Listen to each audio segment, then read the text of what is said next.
Meus irmãos, não posso nem dizer boa noite, né? Boa tarde, graça e paz. Gente, deixa eu ensinar uma coisa para vocês. Vocês não têm esse costume, mas eu vou ensinar para vocês. Quando a gente diz boa tarde e graça e paz, a gente diz amém. Viu? Então vou fazer agora bem? Boa tarde, meus irmãos, graça e paz. Amém. Gostei, agora foi. Meus irmãos, viver em sociedade é um desafio, não é? A gente viver assim, uns com os outros, é um desafio. Mas a gente viver em comunhão é um duplo desafio. E agora imagine você viver em Cristo, tendo comunhão com a sociedade pecadora. É um triplo desafio. Não é fácil, apesar de ser gostosa e maravilhosa essa proposta, né? Eu dou graças a Deus diariamente por ter uma comunidade, fazer parte de uma igreja, de fazer parte de um corpo, mas não é fácil viver uns com os outros. Então veja, Jesus nos ensinou ali através da sua oração. Eu acho que esse ventilador vai ficar saindo muito aqui no microfone. Eu não preciso de ventilador não, pode tirar, pode ficar à vontade. Pelo menos eu acho que não, viu?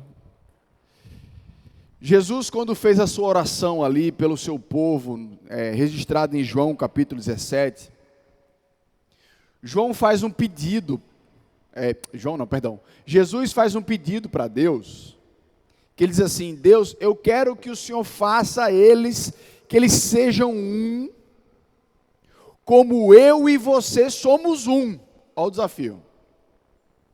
A oração de Cristo para o Pai é que eu e você sejamos um, assim como o Pai e o Filho são um. Olha que o Pai e o Filho ser um, o negócio é bem estreito. Então, Jesus nos ensinou através dessa oração que a nossa unidade como corpo de Cristo é algo que o glorifica. É algo que revela uma parte da natureza do próprio Deus. Quando nós somos um com o outro, quando nós enxergamos o outro como uma continuidade de nós mesmos, nós estamos revelando algo que vem do nosso Criador. Então, qualquer coisa que vise se interpor aí nesse meio, qualquer coisa que visa quebrar a nossa unidade, na Bíblia é tido como algo muito sério. E a grande pergunta que eu quero que você se faça hoje, que você vai se ver nessa circunstância, se você ainda não se viu nessa circunstância dentro do corpo de Cristo, vai chegar um dia que ela vai aparecer. Então se prepare, que hoje é um dia de você resolver uma bronca, hoje é um dia de talvez evitar uma bronca no futuro, ou de você saber como resolver ela no futuro, mas você vai passar por ela. Até onde nós estamos dispostos a, de fato, nos sacrificar para viver a unidade que Cristo nos chama para viver? Até onde nós estamos dispostos? Essa é a pergunta que eu quero que você faça para o seu coração nessa tarde. Abra sua Bíblia em 1 Coríntios, capítulo 6.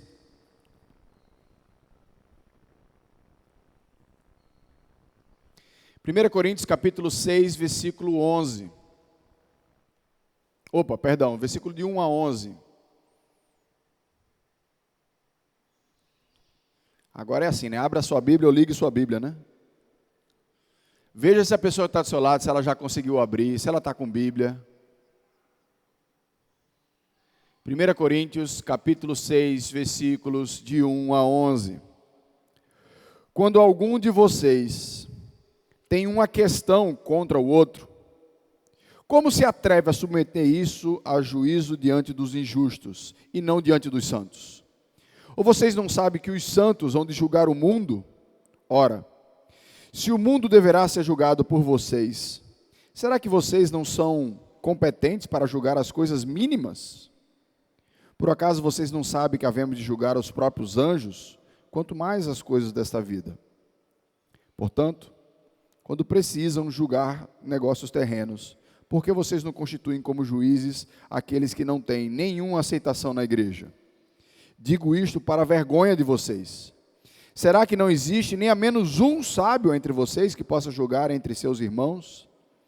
mas um irmão vai a juízo contra o outro irmão, e isso diante de não crentes.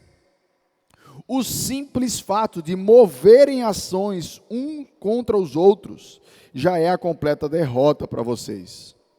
Por que não preferem sofrer a injustiça? Por que não preferem ficar com prejuízo? Mas vocês mesmos cometem injustiça e causam prejuízo, e isto aos próprios irmãos. Ou vocês não sabem que os injustos não herdarão o reino de Deus? Não se engane.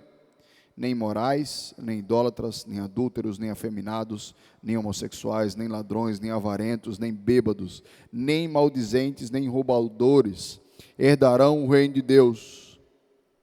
Alguns de vocês eram assim, mas vocês foram lavados, foram santificados, foram justificados no nome do Senhor Jesus Cristo e no Espírito do nosso Deus.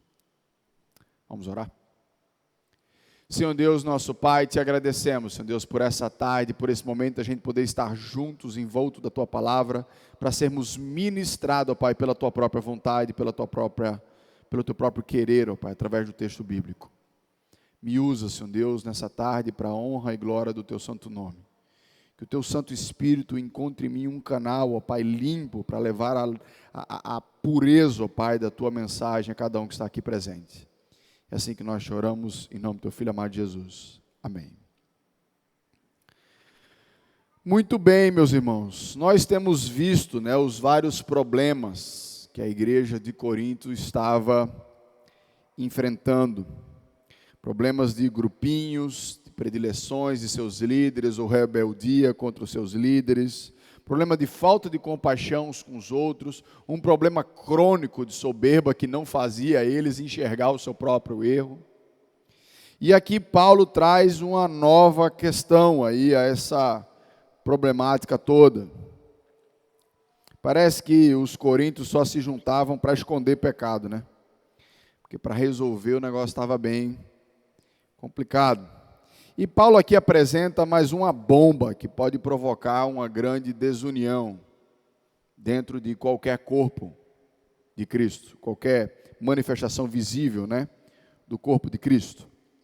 O que a gente precisa entender é que a igreja de Corinto, ela nasce num contexto extremamente complicado, extremamente difícil, né? A cidade de Corinto não era uma cidade fácil. E uma das coisas que o grego ele amava fazer era julgar. O grego amava ficar decidindo entre o certo e o errado, e filosofar sobre isso, e se envolver com isso. Então, fazia parte da cultura grega, essa ideia de levar as coisas a juízo, e se envolver com esses juízos, e conversar sobre esses juízos. É quase como se fosse a internet hoje em dia, né? A internet está mais ou menos assim, ninguém conversa mais, o negócio é batalhar. Pronto, aquela ali, pronto. Está aí uma boa ilustração para o que o grego fazia. Ele gostava de se meter em tudo, em disputar sobre tudo, em julgar a tudo. E aquilo começou a fazer parte e entrar dentro da igreja de uma maneira tão abundante, tão perversa, que estava causando uma desunião muito séria dentro da igreja.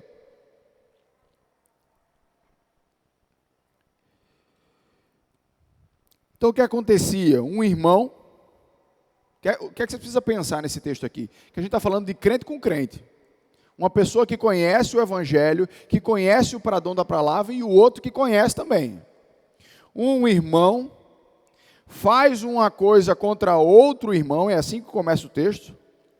Quando algum de vocês da igreja tem uma questão contra outro, então um causava o dano no outro, e o outro levava aquele dano tão a sério que ele dizia assim, eu vou processar você. Né? Para piorar, porque aqui não tinha, né? Chamava um irmão, um advogado, para ir contra o juiz, né? Não, tem um irmão na igreja, né? Advogado bom, vou levar para juízo para... Eles levavam a causa entre dois irmãos para um juiz que não conhece a palavra de Deus para julgar a causa dos dois irmãos. a ganância desses homens e os impedia, estava os cegando para enxergar o quão danosas essas atitudes eram, não para eles mesmos, mas para o Evangelho. Veja que Paulo fala aqui no versículo 2, que ele diz assim: será que vocês não são competentes para julgar as coisas mínimas? Eles estavam levando coisas mínimas a um juízo de alguém que não conhecia a palavra. Meus irmãos, o texto orienta e nos dá uma lição muito clara logo de cara aqui. A palavra de Deus não nos permite levar um outro irmão para uma causa na justiça. A Bíblia não nos permite por isso. Eu quero mostrar para você o porquê disso. Mas essa é a primeira lição e talvez a principal lição que você precisa levar para casa. É um assunto bem específico. Inclusive, você pode pensar: pastor, então beleza, pode falar aí hoje que, né, não é para mim, né? A gente tem esse negócio que não é para mim, né? Será que não é? Agora, a gente numa circunstância difícil que a gente está vivendo, em meio a uma pandemia que já dura um ano, com uma série de restrições que está mexendo com a vida de todo mundo, nenhuma decisão é fácil, nenhuma questão é simples, apesar de que para alguns, né, topados aí, é tudo simples de julgar. Em um momento em que a igreja estava sendo mandada a ser fechada, a nossa igreja ponderou abri-la, apesar de um decreto, um irmão da igreja denunciou a igreja ao Ministério Público. Está errado. Está errado. E o irmão fez de maneira anônima. Se declarou que é irmão, mas fez de maneira anônima. Inclusive, se você é esse irmão, eu quero dizer a você está errado. E eu espero que a gente aprenda a resolver as coisas conforme a palavra de Deus. Entenda uma coisa sobre liderança e conselho da igreja. O conselho e a liderança da igreja não são formados de pessoas que não erram. Logo, não são isentos de exortação. Logo, não são isentos de questionamento. A gente precisa aprender isso. A gente pode conversar. A gente pode chegar e entender. Porque tem muita coisa, gente, da decisão da liderança da sua igreja que você não sabe os detalhes que está por trás. A gente vê só a decisão do lado de fora, né? Mas a gente não sabe tudo que foi considerado. Reuniões de conselho dessa igreja, quando termina de 1h da manhã, está feliz da vida. Por quê? Porque são tantas coisas, são tantos detalhes que a gente precisa observar. Então eu espero que a gente possa mastigar o texto hoje, você possa sair daqui aprendendo um pouco mais da vontade de Deus para situações em que a unidade da nossa igreja ela pode ser atentada. É como eu disse, você pode já ter vivido isso, você pode estar vivendo isso, ou você viverá isso. Mas a gente sabe que isso vai acontecer. Primeira coisa, a segunda coisa que você precisa entender sobre esse texto é que Paulo não está dizendo que não tem problema dentro da igreja. O que Paulo está questionando é a maneira como a gente resolve. Essa é a grande questão. Por que que Paulo coloca que nós não podemos levar um outro irmão para ser julgado por um juiz que não conhece, né, ou não pode julgar segundo as leis de Deus? Por que que isso não é o meio correto, né? Paulo aqui, a primeira coisa, não está julgando os juízes. Não, se você levar para um juiz que não conhece a Deus, ele vai julgar de maneira parcial. Esse não é o foco de Paulo. Paulo não está julgando o juiz. Paulo aqui está julgando os crentes. Paulo aqui está julgando aqueles que conhecem a Deus. Então, a primeira coisa, o primeiro problema, quando a gente faz isso, é que quando nós fazemos isso, nós damos mau testemunho do Evangelho. Vou botar um exemplo bem simples para você entender. Todo mundo sabe que casamento tem desafios e tem problemas, não é?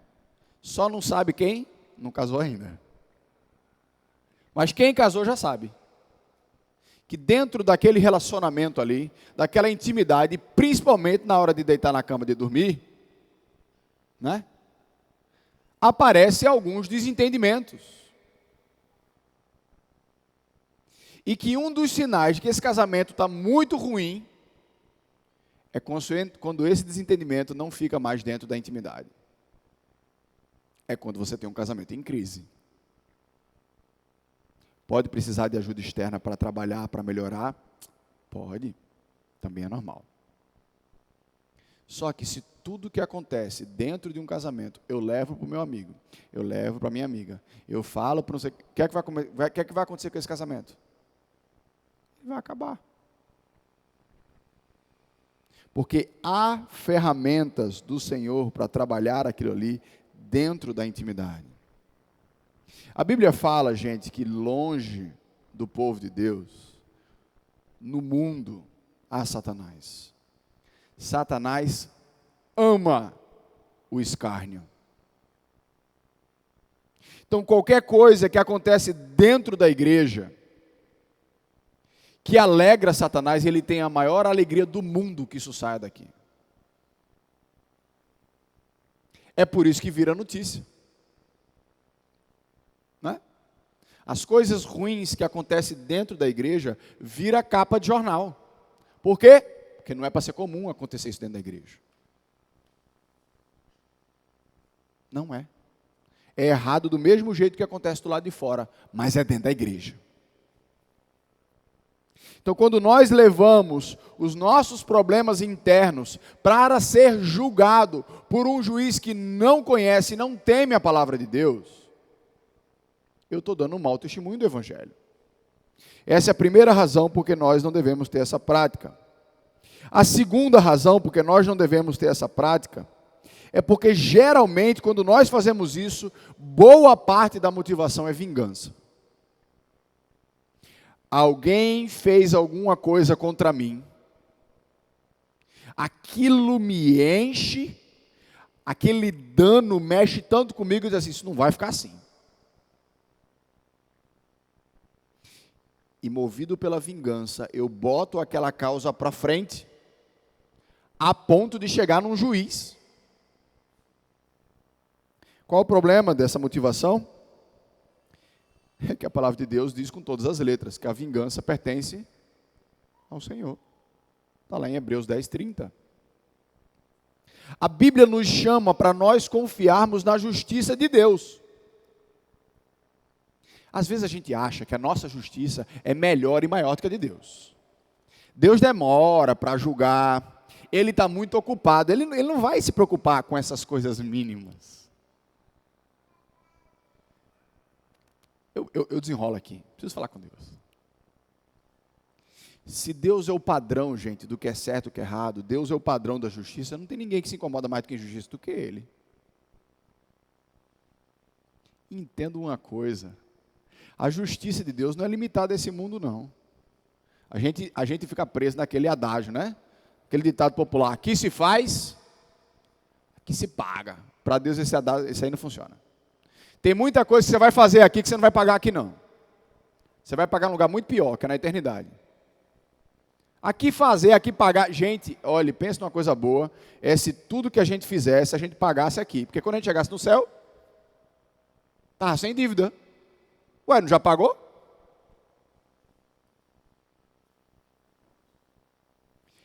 Toda injustiça praticada nesse mundo atinge diretamente o Deus justo. Cabe a nós confiarmos a Ele como Ele vai exercer essa justiça, até porque Deus sabe a medida, né? Porque se alguém pisa no meu pé, eu quero arrancar o pé do outro. Você não satisfaz só com pisar no pé do outro. A gente sempre quer devolver pior. E aí vai uma roda viva, né? Então todas as vezes que qualquer atitude minha está sendo movido por vingança, saiba, bote aí no seu coração, está errado. Nada que está sendo movido por vingança deve ser colocado para frente. Terceiro motivo porque você não deve levar nenhum dos seus irmãos para juízo. Porque essa atitude valoriza o eu acima do corpo. Essa atitude bota você lá em cima, acima inclusive da vontade do Senhor do corpo. Quando eu faço isso, não importa o mal que isso vai causar para a minha igreja, não importa o mal que isso vai causar para o evangelho, não importa o mal que isso vai causar para outra pessoa. Ele me feriu.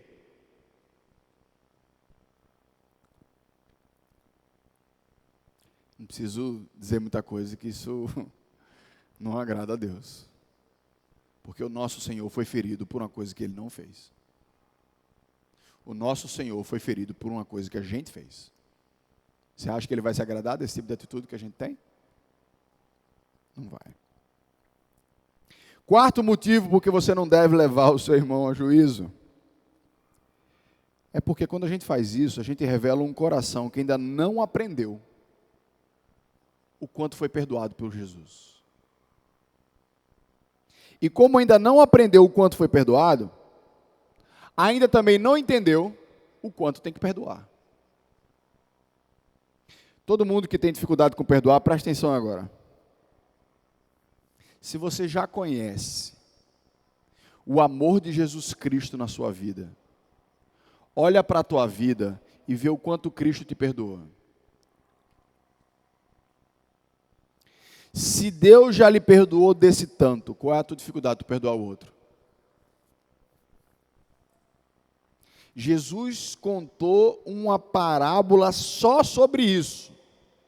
Anota aí. Se você tem dificuldade com perdão, Mateus capítulo 18, versículo 25 a 35. É a história de um rei que perdoa a dívida do seu servo. Mas aquele servo não perdoa uma dívida muito menor de outro servo.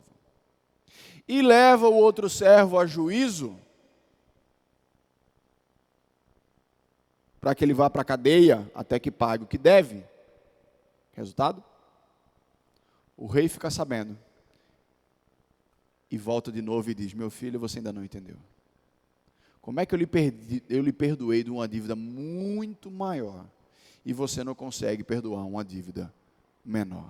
É alguém que é perdoado de R$1 milhão e não consegue perdoar o outro que está lhe devendo 100.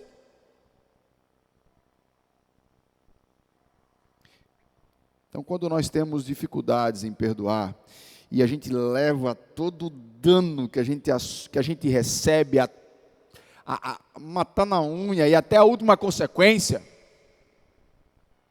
é porque a gente não aprendeu a perdoar. E a gente também não aprendeu o quanto nós fomos perdoados. Quinta razão porque você não deve fazer isso. Porque quando nós fazemos isso, nós estamos jogando uma bomba contra a unidade. Atacar o seu irmão é atacar você mesmo. O fato do seu irmão ter errado com você não dá margem para você errar para o seu irmão também. Chega com essa desculpa lá no céu para tu ver se está certo. Não, eu fiz isso porque ele fez aquilo comigo também. Eu digo, aquilo ali eu tratei com ele, agora estou tratando com você. O fato do meu irmão ter me machucado não me possibilita desobedecer a palavra como resposta. Sexto motivo. Porque quando nós levamos um problema interno para o juízo de fora, nós estamos atestando que a palavra de Deus é insuficiente para resolver os nossos problemas de relacionamento. Eu preciso de um juízo humano, com leis humanas, para decidir sobre relacionamentos num local onde tem leis divinas e um juiz divino. Se o nosso cristianismo chegou num ponto que a gente acha que a lei dos homens é mais preciosa do que as leis do Senhor, a gente tem um problema sério na gente. É por essas 6 razões que você não deve levar alguém a juízo quando você for danificado. E é por isso que Paulo fala no versículo 7. O simples fato de moverem ações uns contra os outros já é a completa derrota para vocês. O simples fato de vocês estarem fazendo isso já prova que está tudo errado. Eu tive uma situação aqui na igreja que foi muito interessante, porque ficou uma lição bem nesse aspecto aqui. De uma coisa que a gente pode encaixotar lindamente dentro de mínima. Os mais antigos aí vão lembrar, mas teve uma época aqui, antes de eu ir para Noronha, né, que estava eu e o pastor Jânio. Era eu, o pastor Jânio, pastor Sérgio, né, obviamente, e pastor Wendel. Ia ter aqui o Arraial da Paz, que a gente fazia na época da São João, né? Ia ter uma roda bonita aqui na frente, ó, no meio da igreja, com uns panos, né? Indo para a igreja toda. Ia ficar maravilhoso. Tá, como é que sobe a roda? Opa. Como é que sobe um ferro no meio dessa quadra, do tamanho desse negócio? Pronto, começou a discussão. Estava eu e ele responsável pelo evento. Não que faz assim não vai dar certo. Não que vai assim, não que assim não vai dar certo. E que cada um que tinha uma opinião mais doida do que a outra, e que a outra não ia dar certo. E o negócio ficou tão sério, que a gente começou a ter dificuldade de conversar um com o outro. Por quê? Por conta da roda que vai subir para fazer a decoração do evento. E eu lembro como se fosse hoje. Jânio me chamou para sentar. Na época, os antigos bancos de madeira ainda eram vivos. Hoje já foram libertados. E ele me chamou para sentar num banco e disse: Daniel, veja só. O que eu tenho você é muito mais. Eu acho que essa né? Acha? Tu acha? Sei não. Vai, tá.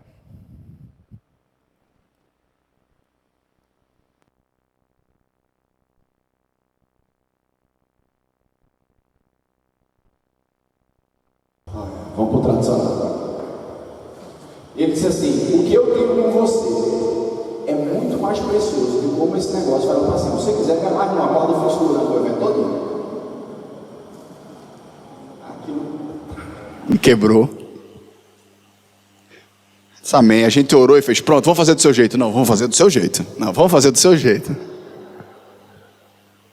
Mas o mais precioso desse dia foi que essa lição daqui desse texto para mim ficou muito clara. O que eu tenho com meu irmão, por mais que eu, né, no caso de Jana, a gente era muito afeiçoado ao outro, mas por mais que eu não tenha muita afeição ao meu irmão, ele é meu irmão. Não vale a pena. Então, essas 6 peneiras que eu coloquei aqui para vocês, elas devem ser avaliadas sempre que pensamos no que fazer com o nosso irmão que causou dano.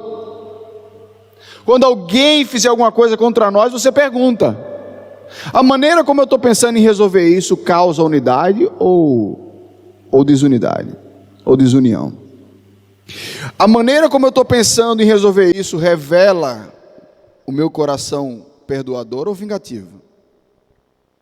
Isso vai colaborar para o testemunho do Evangelho ou não? Isso revela valores da palavra ou revela valores do meu coração? Então, mesmo que você possa nunca chegar ao ponto de fato, pensar em levar alguém para litígio, a gente pode trazer as aplicações para uma maneira mais prática, menos séria, para todo tipo de conflito que você vai ter dentro dos seus relacionamentos. E aqui eu quero mostrar para vocês quais são as formas, quais são as bandeiras aí da união que Paulo levanta nesse texto. A primeira coisa que ele coloca como opção para resolver uma situação dessa, ele fala: leve essa situação para o irmão sábio julgar o caso. E Paulo está assustado e foi assim: não tem ninguém, né? Porque tem outros textos que ele fala: vocês já são sábios, já são ricos, já sabem tudo, né? Não tem ninguém sábio o suficiente no meio de vocês para julgar entre uma causa, entre um irmão e outro. Se a situação está tão séria assim, peça ajuda a alguém. Mas prefere se confessar diante de um juiz do que diante de um irmão sábio. Então, Paulo coloca como uma das formas a gente colocar uma situação para um irmão sábio. Em alguns momentos, esse irmão sábio vai se chamar conselho. Uma vez aconteceu um negócio aqui na igreja que eu achei interessante. Bem interessante, inclusive. Que o caso foi parar no conselho. Eram duas pessoas que haviam feito sociedade juntas e deu uma bronca na sociedade delas, sociedade financeira. Uma das partes não cumpriu a parte da sua sociedade. O que é que você pensa? Resolve aonde isso? Oxe, tem contrato, tem tudo, vou para o juiz. Não, trouxeram para o conselho da igreja. Foi muito interessante, porque o conselho da igreja viu o contrato, o testemunho de uma, o testemunho da outra pessoa e julgou o caso. E o caso não foi a juízo. Quando eu olho essas coisas, eu penso, gente, tem hora que a gente está muito longe do padrão bíblico. A gente confia mais no mundo julgando do que nos nossos irmãos sábios. O fato de alguém ser sábio não significa que ele não erra. Também é um juiz. Você vai confiar mais na palavra de Deus ou na letra? Uma coisa que a gente precisa entender sobre pegar alguém sábio, crente, para julgar entre as nossas questões, é que o padrão de justiça do mundo é diferente do nosso. O nosso padrão de justiça, ele é mais elevado. Presta atenção. Estou dizendo que a gente é melhor. Em algum juiz, que ele disse assim, pronto, eu decido que nesse caso você perdoa ele, está tudo resolvido. Algum juiz vai dizer isso? Nunca. Porque para a justiça dos homens, isso nunca está pago. Mas na justiça de Deus faz, olha, Jesus Cristo morreu por você, Jesus Cristo morreu por você também, você é pecador, está precisando de arrependimento, e você também. Então faz o seguinte, você perdoa ele perdoa você, e está resolvido. Aí está resolvido diante de Deus? Tá. Existe um caso muito interessante, que aconteceu na África do Sul. Não sei quantos vocês conhecem, né? Um pouco da realidade ali da África do Sul, do apartheid, né, da África do Sul, onde 90% dos negros eram controlados por 10% dos brancos durante muitos anos. E aí tem aquela figura, né, que a gente geralmente conhece, do Nelson Mandela, ficou preso anos, lutando pelo fim do apartheid, para que de fato o seu país, a África do Sul, pudesse viver em igualdade entre os negros e os brancos. E é óbvio que os negros queriam o poder. E quando a coisa se inverteu e Mandela assume a presidência, ele institui o Tribunal da Reconciliação para julgar os crimes dos brancos. Aí você imagina como é que estava o coração dos negros nessa época, depois de vários anos sofrendo na mão daqueles homens. Só que Mandela fez uma coisa que foi muito interessante. Ele disse, todo aquele que confessar o seu erro perante aquele que foi ofendido, ele vai ser absolvido. E aí conta-se a história de um soldado que matou o marido e o filho de uma mulher, enrolados num tapete e tocado fogo na sala da mulher, na frente dela.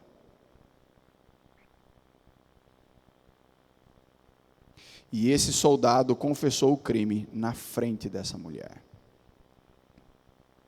com o propósito de não ser punido. Ele confessou o crime e depois a mulher pediu a palavra. Isso é fato real, tá?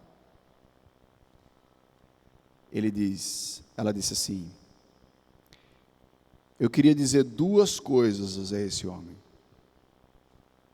A primeira coisa é que eu quero dizer que eu o perdoo. A segunda coisa é que eu quero que ele vá na minha casa todo sábado, para que eu possa cuidar dele como um filho, porque quem fez o que ele fez ainda não sabe o que é o amor. Pela justiça dos homens, o caso está resolvido.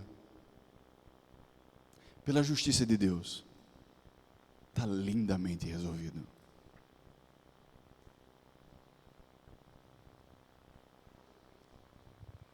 Quando nós cremos em Cristo Jesus, nós abdicamos dos padrões mundanos para julgar o que é certo ou errado.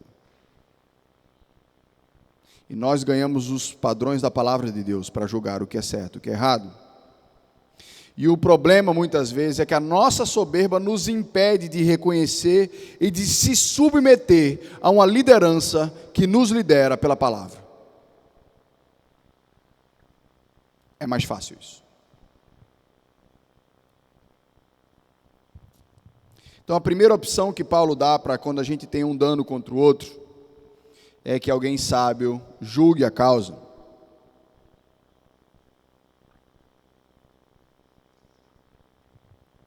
A outra hipótese, a outra forma, é o que está no versículo 7. Por que vocês não preferem sofrer a injustiça? Por que você não prefere ficar com prejuízo?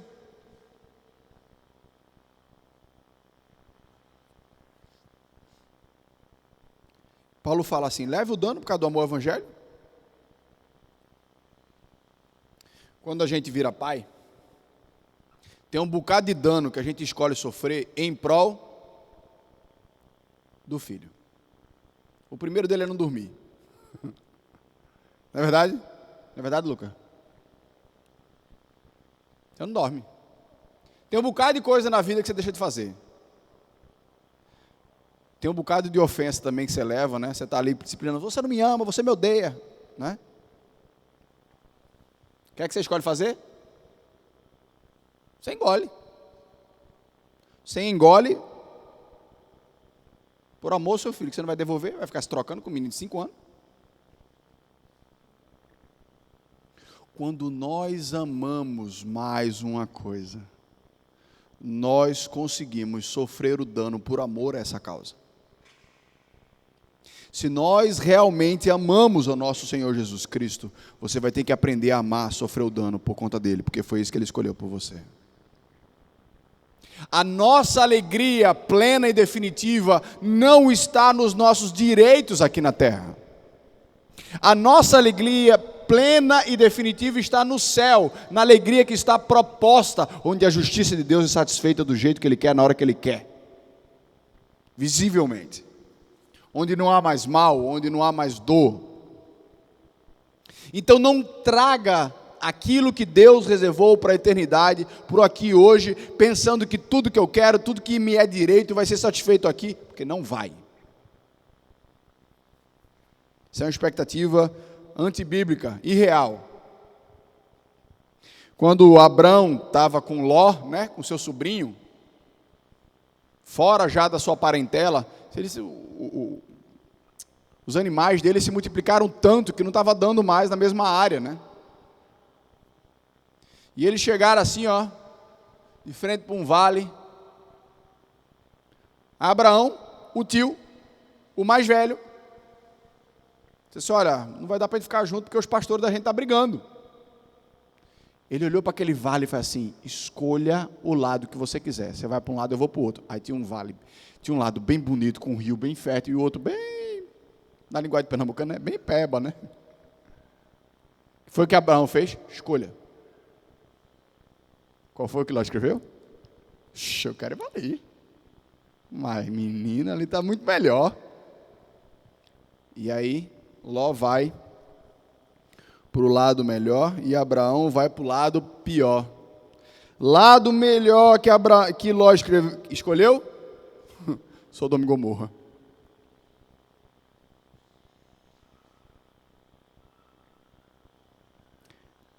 Momentos que a gente acha que a gente está perdendo, muitas vezes a gente está ganhando. Vou contar para você outra história, hoje tem muita história. Às vezes eu estava lá, um dos casos de Noronha, né? A gente decidiu reorganizar lá o quarto, e aí tinha um guarda-roupa enorme no quarto da gente, que Noronha nada é grande. Então um guarda-roupa enorme toma muito espaço. Aí minha esposa fez uma reorganização, ela faz, não, a gente vende esse guarda-roupa. Tá bom, beleza. Aí eu peguei, anunciei, né? Guarda-roupa, tal, tirei a foto, não sei o quê. Guarda-roupa, gente, normal, de MDF, né? Aquele guarda-roupa de hoje em dia. Aí uma pessoa comprou sem ver um guarda-roupa. E eu doido para o guarda-roupa fosse embora da minha casa. Só quando é que a senhora vem buscar? Eu não sei, porque é muito grande, eu tenho que ver alguém para desmontar. Eu disse, olha, se a senhora quiser eu posso desmontar, agora é uma coisa muito frágil, pode ser que danifique alguma parte. Não sei o que coisa, a senhora quer que eu desmonte? Ela fez, desmonte. Tá bom, consegui desmontar o guarda-roupa, desmontei ele bonitinho, não danificou quase nada. Quase nada. Eu disse, olha, quando é que a senhora vem buscar?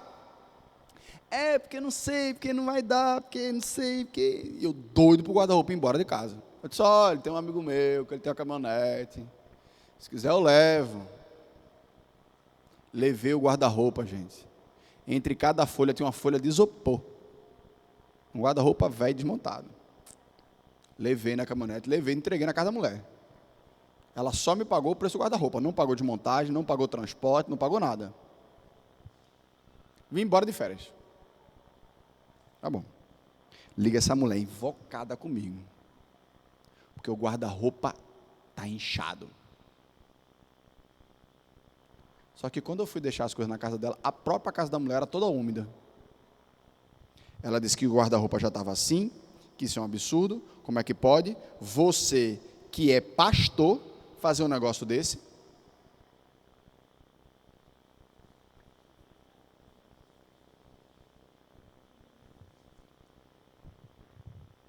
E eu naquele meio termo, né? Minha mulher contando com o dinheiro do guarda-roupa para a gente pagar a reforma do quarto. Só que eu sou pastor. No final da história, eu me vi exatamente entre isso aqui, apesar de que o outro lado não era um irmão em Cristo. Ou eu fazia questão do meu dinheiro, não devolvia, e eu manchava o testemunho do Evangelho. Ou eu levava juízo, que não ia dar em nada, ou eu levava o prejuízo. Então, para não sujar o Evangelho de Jesus Cristo em Fernando de Noronha, eu disse, vamos fazer o seguinte, no estado que ele está e na sua casa, a senhora quer pagar quanto? Ela fez tanto, era tipo assim, 10 vezes a menos do que o valor. Está certo, está pago. Peguei e depositei o dinheiro para ela de volta. Está aqui, ó, seu dinheiro de volta. Toma. Situações do dia a dia em que nós enxergamos entre levar o dano e amar o Evangelho. Ninguém gosta dessa opção. Mas, novamente, a gente sabe que o nosso Senhor Jesus sofreu injustamente pela vontade do Pai. Gente, sofrer é entender que amamos mais a vontade do Pai do que a nossa própria vontade. São momentos como esse, gente, que o nosso cristianismo ele é verdadeiramente desafiado. Como é que a gente vence de verdade essa batalha? A primeira coisa para você vencer definitivamente esse problema é fuja de conflito. Fuja. Meu pai, quando era pequeno, dizia o seguinte, meu filho, fuja de uma briga. Conselho do reverendo Sérgio. Se não teve jeito, e ele vier, a outra pessoa vier contra você, se defenda. Tá bom. Eu nunca passei do primeiro. Sempre fugi, nunca briguei com ninguém, dava confusão, eu saía logo. Pronto. Regra de ouro do Evangelho. Não compre briga que você não precisa comprar. Tudo que você puder fugir da briga, fuja. Principalmente quando essa briga for só sua. Quando a briga é pela verdade do Evangelho, pela veracidade da palavra, eu vou até o fim. É para mim.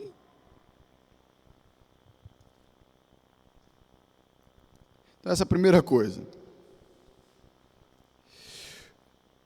Outra solução definitiva para você poder ir implementando no seu coração é que o problema da gente é que a gente considera as coisas desse mundo por demais importantes, gente. A gente olha para esse mundo como se fossem coisas que a gente tem que se agarrar, que a gente tem que ter, que a gente tem que não tem que não. Porque esse mundo é passageiro, os seus desejos são passageiros. Quando eu era adolescente, o sonho da gente era ter uma calça jeans. E de alguns rasgada. E hoje passou. Pelo menos para alguns, né? As coisas mudam. É por isso que Paulo nos chama para a gente elevar a nossa visão. Ele fala disso: olha, vai chegar um dia que Jesus volta e ele vem para julgar o mundo e as potestades. E nós imerecidamente vamos estar ao lado dele, julgando o mundo e as potestades. E tu está se preocupando se o teu irmão está devendo 10 ou 15 reais, meu irmão? Para com isso. Isso é coisa mínima. Deus nos chama para algo muito, muito, muito maior. Eleve a sua visão. Não perca de vista a eternidade e as promessas, né? Lemos aqui: não rejeite as profecias. Não se esqueça das profecias. Quando nós conseguimos elevar o nosso coração a esse nível, quando nós percebemos o quão imerecidamente nós vamos receber as bênçãos que Cristo conquistou, quanto vale a tua injúria de hoje? Quanto vale?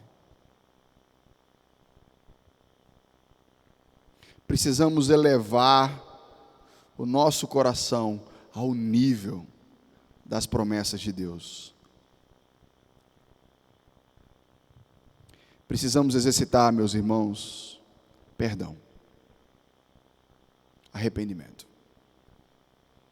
Se existe um lugar em que a desunião não perdura, é onde há corações arrependidos e corações dispostos a perdoar. Se eu que fiz o mal contra o meu irmão, eu estiver disposto a me arrepender, ele não vai levar para frente: eu estou arrependido, eu fui lá no que eu podia ressarcir, eu ressarci. Se eu que fui o ofendido estiver disposto a perdoar, você vai me fazer o mal, mas eu sei que em Cristo eu sou amado, meu irmão, está perdoado.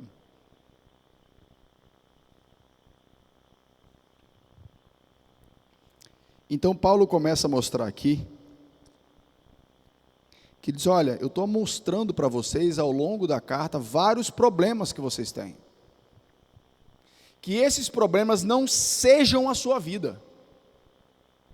Porque ele fala: olha, os injustos, os imorais, os idólatras, os adúlteros, os efeminados, homossexuais, ladrões, avarentos, bêbados, maldizentes e roubadores não herdarão o reino dos céus. Não é que a gente não possa pecar nessas áreas, que essa aqui parece lista de menino que está pedindo dinheiro no ônibus, né? Gente, eu estou aqui, eu não sou imoral, não sou idólatra, não sou adúltero, não sou... Mas se você olhar para algumas coisinhas aqui, você pode dizer que você não é imoral? Você não peca na sua moralidade? Você pode dizer que você não é maldizente, você nunca fala mal de ninguém? Você pode dizer que você não é avarento? Ou seja, que você dá deliberadamente tudo que você tem? O que o texto está dizendo não é que a gente não pode pecar nessas coisas. É que a gente não pode ser marcado por essas coisas. Nós não podemos ser marcados pelo que está aqui. Podemos pecar nelas e iremos pecar. Mas nós iremos nos arrepender. Por quê? Porque nós somos transformados, nós somos lavados, santificados e justificados por Jesus. Somos diferentes. Alguns de vocês eram assim. Se eu era assim, mas continuo sendo, na verdade eu estou mostrando que não houve transformação nenhuma dentro de mim. Não se engane, não cultive o pecado, não finja que ele não está lá. É isso que Paulo está querendo dizer. Vocês estão fingindo que esses problemas não existem em você, vocês estão prejudicando vocês estão prejudicando o corpo, vocês estão prejudicando o evangelho. É isso que Paulo está dizendo, e é isso que Paulo pode estar nos dizendo. Meus irmãos, eu quero que você guarde bem fundo no coração.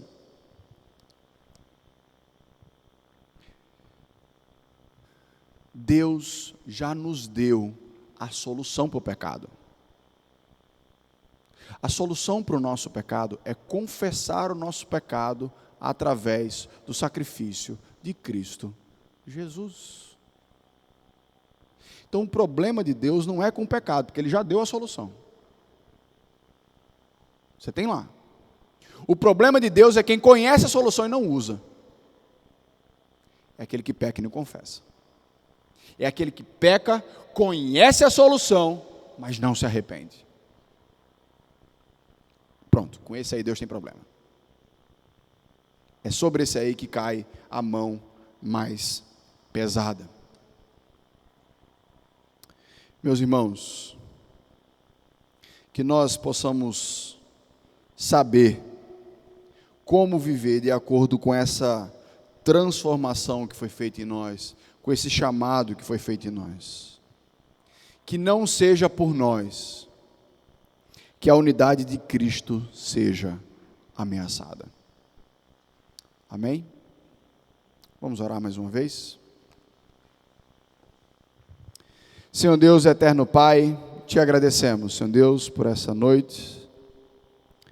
Te agradecemos, ó Pai, pela Tua palavra pregada nessa noite. Nos ajuda, Senhor Deus, nos sonda com Teu Santo Espírito.